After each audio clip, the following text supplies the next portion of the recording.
सुख आणि समृद्धी घेऊन आगमन व्हावे लक्ष्मीचे, सुख आणि समृद्धी घेऊन आगमन व्हावे लक्ष्मीचे, दिव्यांच्या मंद प्रकाशात उजळावे भविष्य उद्याचे. तुम्हा सर्वांना लक्ष्मीपूजनाच्या खूप खूप शुभेच्छा. श्री स्वामी समर्थ.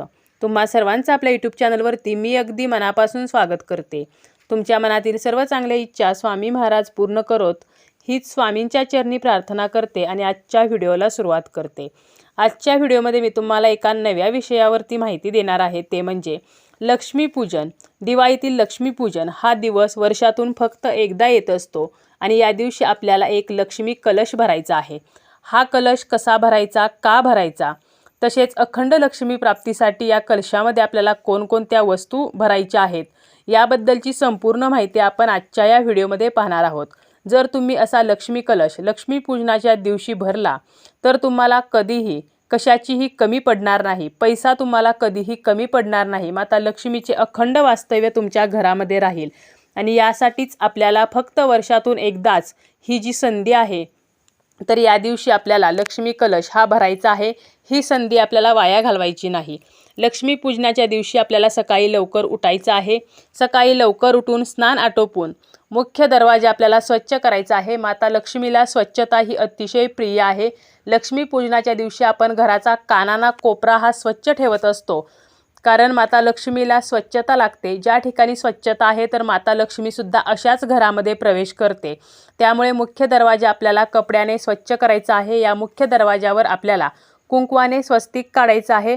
स्वस्तिक काढताना त्या स्वस्तिकच्या दोन्ही बाजूला आपल्याला खालून वरती अशा पद्धतीने दोन दोन उभ्या रेषासुद्धा काढायच्या आहेत. यानंतर मुख्य दरवाजाला आपल्याला आंब्याच्या पानांचे व झेंडूच्या फुलांचे तोरण लावायचे आहे. तसेच घरामध्ये नकारात्मकता, वाईट शक्तीने प्रवेश करू नये म्हणून आपल्याला उंबरट्याला हळदीचे लेपन हे सुद्धा करायचे आहे. यानंतर आपल्याला तुळशीची विधिवत पूजा करून घ्यायची आहे. तुमची जी देवपूजा आहे तर ती सुद्धा करून घ्यायची आहे. स्वस्तिक जेव्हा आपण काढतो तेव्हा ते नेहमी अनामिकेने काढायचे आहे, तर हे सुद्धा लक्षात ठेवायचं आहे. यानंतर आपल्याला उंबरट्यावरती दोन्ही बाजूला लाल रांगोळीने आपल्याला स्वस्तिक आणि लक्ष्मीची पावले ही सुद्धा काढायची आहेत. त्याप्रमाणेच आपल्याला हे जे आपण स्वस्तिक काढलेलं आहे, उंबरट्यावरती हळदीचं लेपन केलेलं आहे, माता लक्ष्मीची पावले काढलेली आहेत, तर या सर्वांची आपल्याला धूपदीपाने म्हणजे धूपदीप ओवाळून हळदी कुंकू अक्षता फूल अर्पण करून पूजासुद्धा आपल्याला करून घ्यायची आहे. ज्याप्रमाणे आपण नॉर्मल पूजा करतो त्याप्रमाणे आपल्याला याचीसुद्धा पूजा करून घ्यायची आहे. आपल्याला तुळशीजवळसुद्धा रांगोळी काढायची आहे. स्वस्तिकची रांगोळी ही तुम्ही काढू शकता, म्हणजे रांगोळीने तुम्ही स्वस्तिक काढायचं आहे. ही रांगोळी वापरताना पांढरी रांगोळी वापरू नका, तर आपल्याला रंगीत रांगोळी वापरायची आहे. जरी तुम्ही पांढऱ्या रांगोळीने स्वस्तिक काढलं तरी त्या रांगोळीवरती आपल्याला हळदी कुंकू हे व्हायचं आहे. त्याप्रमाणेच आपल्याला आपलं देवघर आहे, किचन आहे, तर त्या ठिकाणी सुद्धा आपल्याला कुंकवाने स्वस्तिक काढायचं आहे. तुम्हाला तुमच्या तिजोरीवरती सुद्धा कुंकवाने स्वस्तिक काढायचं आहे. आता अशा प्रकारे आपल्याला हे सकाळचं लवकर उठून या गोष्टी करायच्या आहेत. आणि लक्ष्मीपूजन जे आहे तर ते आपण संध्याकाळी करत असतो आणि संध्याकाळी आपल्याला एक लक्ष्मी कलश हा भरायचा आहे. आता लक्ष्मीपूजनाचा जो मुहूर्त आहे तर तो मुहूर्त आहे तो आहे लक्ष्मीपूजनाच्या दिवशी संध्याकाळी 5:39 ते 7:35 तर असा हा लक्ष्मीपूजनाचा मुहूर्त आहे.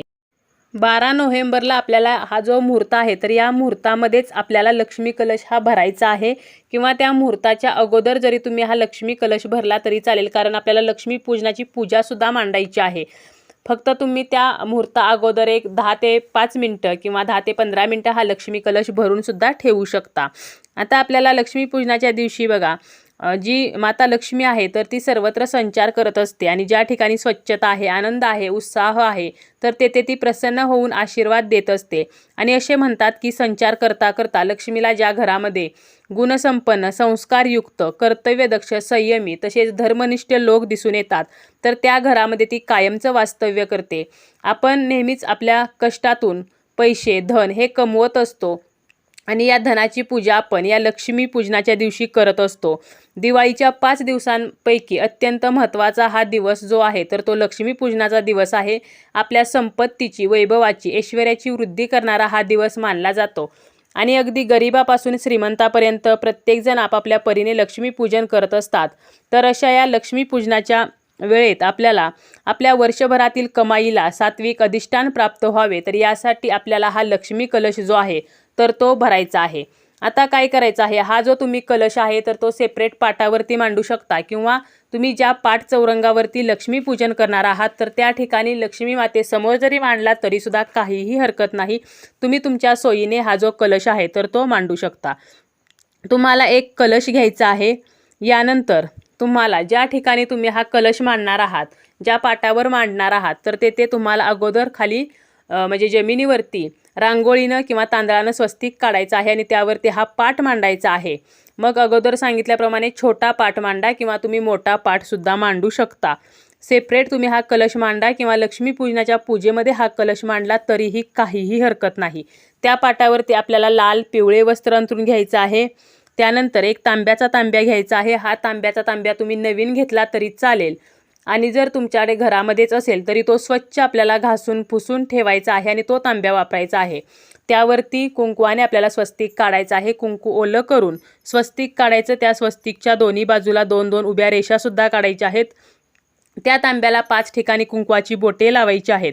यानंतर आपल्याला काय करायचं आहे, तर त्या पाटावरती तुम्ही जर आता सेपरेट हे करणार असाल, म्हणजे सेपरेट पाट जर या कलशासाठी मांडणार असाल तर मध्यभागी तुम्हाला तांदळाची रास घाला किंवा तांदळाचं अष्टदल कमळ काढा, किंवा तुम्ही लक्ष्मीपूजनाच्या पूजेमध्येच जर हा कलश मांडणार असाल तर मग तुम्हाला त्या पाटाच्या समोरील बाजूला म्हणजे पाठीमागे तुम्ही लक्ष्मीपूजनाची पूजा मांडू शकाल तर अशा पद्धतीने जागा ठेवायची आणि समोरच्या बाजूला तुम्ही हा जो कलश आहे तर तो मांडू शकता.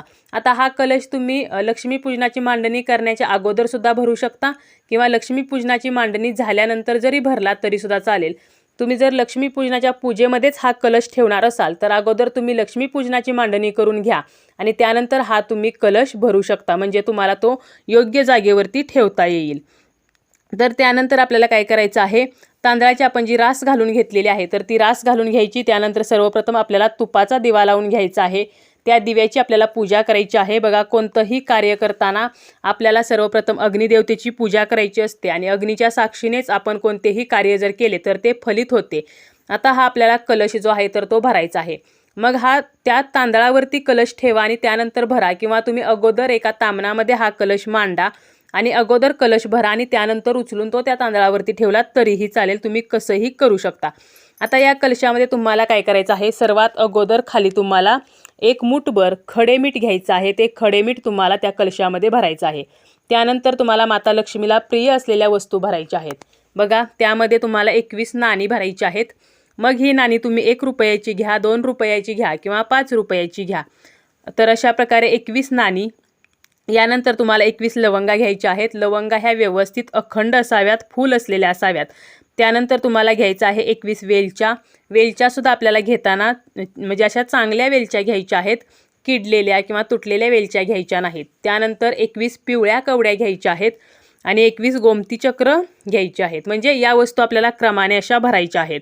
आता यापैकी जरी एखादी वस्तू नसेल ना तरीही काही हरकत नाही, तरीही चालेल. आणि त्यावरती तुम्हाला अक्षता म्हणजे तांदूळ तर हे भरायचे आहेत. हे तांदूळ घेताना ते तुटके फुटके आणि किडलेले नसावेत, तर याची आपल्याला काळजी घ्यायची आहे.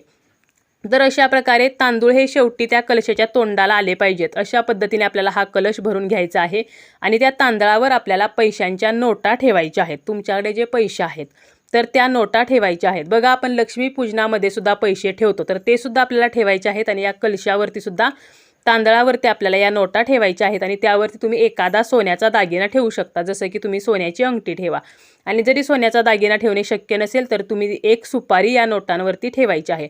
तर अशा प्रकारे हा आपला कलश भरून झाला. तुम्ही हा कलश एका तामणात मांडून भरला तरी चालेल. त्यानंतर उचलून तो त्या तांदळावरती ठेवायचा आहे किंवा अगोदर तांब्या तांदळावरती ठेवून जरी तुम्ही क्रमवार हा कलश भरलात तरीही चालेल. आणि यानंतर आता आपल्याला या कलशाची करायची आहे ती म्हणजे पूजा. त्या कलशाला हळदी कुंकू अक्षता फूल अर्पण करायचं आहे.